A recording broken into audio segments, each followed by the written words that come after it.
Hey folks, Gary here. Happy Thursday morning to you. I hope your day is starting off just fantastic. What a great day to be alive. Every day we walk with Jesus is a good day. Hey, we've been talking about having faith. Faith in God, that God will do amazing things. We've been doing that for the last week and a half. And today I want to look at Matthew 8, verses 5 down to 13. And so let's just read it. It says this.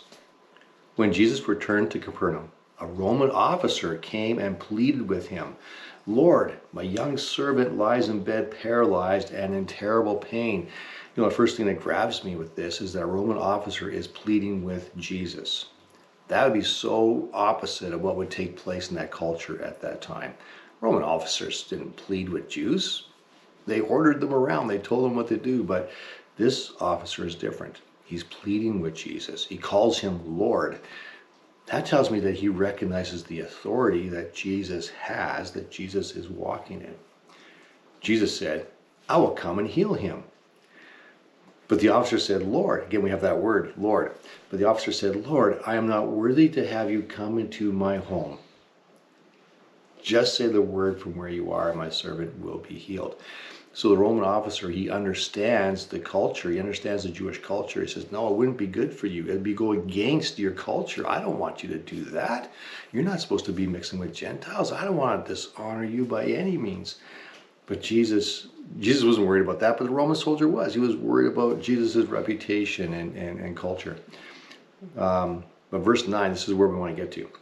"I know this because I am under the authority of my superior officers, and I have authority over my soldiers. I only need to say go and they go, or come and they come. And I say to my slaves, do this, and they do it." He understands authority. He understands if he tells someone to do something, it's going to be done. He knows it's going to be done because he told them to do it. Because he knows when his superior officers tell him to do something, he gets it done. Right? He gets it. They don't have to worry about it. They don't have to think about it anymore. They just said it and it's done.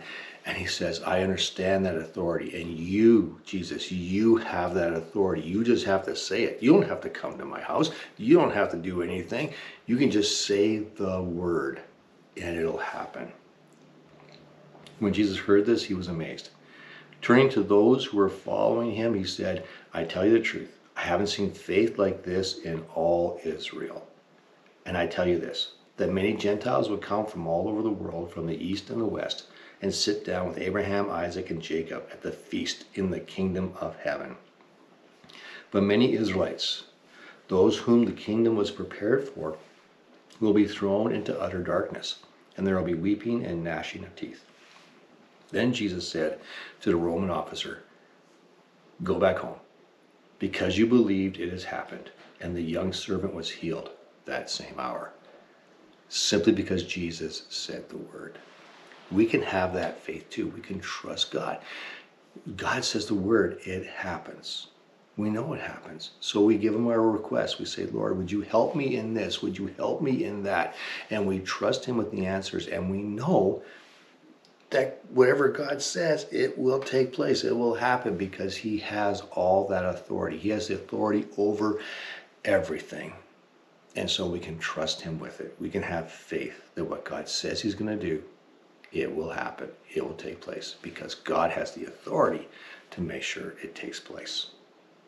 So that's the lesson for today. We have faith in Jesus because Jesus has all the authority. All right. Well, thanks for watching. Have a great Thursday, and we'll see you tomorrow.